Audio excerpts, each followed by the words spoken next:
Kiev occupies a central place in the long historical development of Eastern Europe.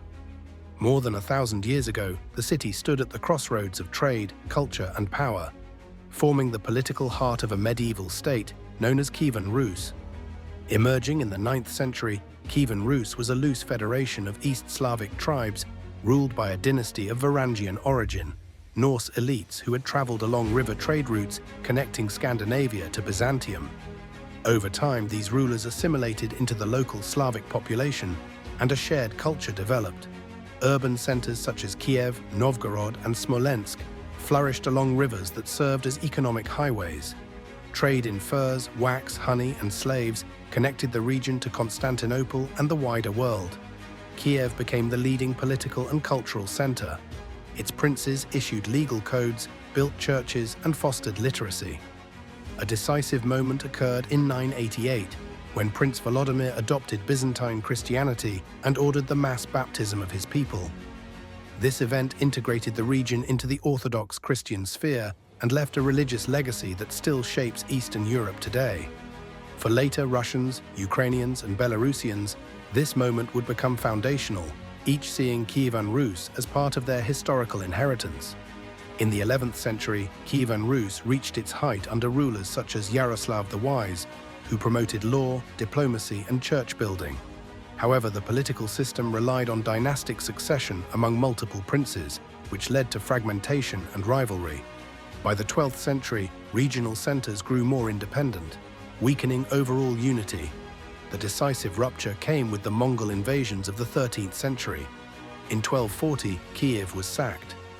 The old political order collapsed, and the lands of former Rus developed along divergent trajectories. The southwestern territories, including much of present-day Ukraine, fell under the influence of the Grand Duchy of Lithuania, which later joined with Poland to form the Polish-Lithuanian Commonwealth. These lands retained Orthodox traditions, but were also exposed to Western legal ideas, urban self-government, and religious pluralism.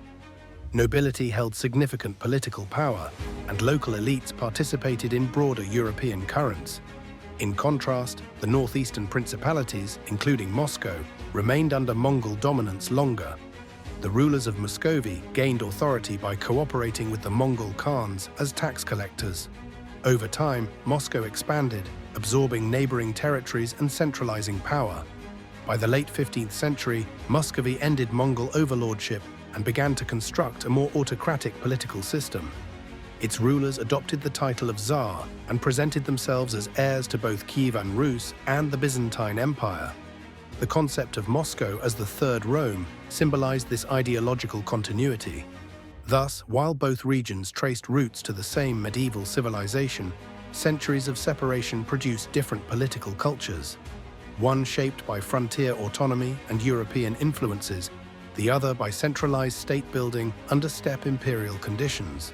In the 16th and 17th centuries, the borderlands of Ukraine became associated with the Cossacks, military communities living in the steppe zones along the Dnipro River. They developed traditions of elected leadership and collective decision-making. The Cossacks served as frontier defenders, but also as political actors, rebelling against Polish authority in the mid-17th century. In 1654, Cossack leader Bohdan Khmelnytsky sought an alliance with Muscovy.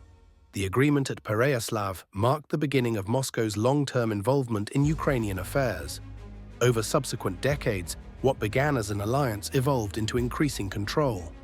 Autonomy diminished as the expanding Russian state integrated Cossack lands administratively and militarily. By the late 18th century, after the partitions of Poland, most Ukrainian territories were absorbed into the Russian Empire, while western regions such as Galicia came under Habsburg rule. Imperial authorities often regarded Ukrainians as a regional branch of a broader Russian people. Nevertheless, a cultural revival emerged in the 19th century. Writers and intellectuals, including Taras Shevchenko, emphasized a distinct Ukrainian language and heritage. Imperial restrictions on language and publication did not eliminate these movements, but shaped their development. The upheavals of World War I and the collapse of empires opened a brief window for Ukrainian statehood. Between 1917 and 1921, various Ukrainian governments declared independence. However, civil war and foreign interventions destabilized the region. Ultimately, Bolshevik forces established control, and Ukraine became a founding republic of the Soviet Union. Soviet rule brought industrialization, urbanization, and political repression.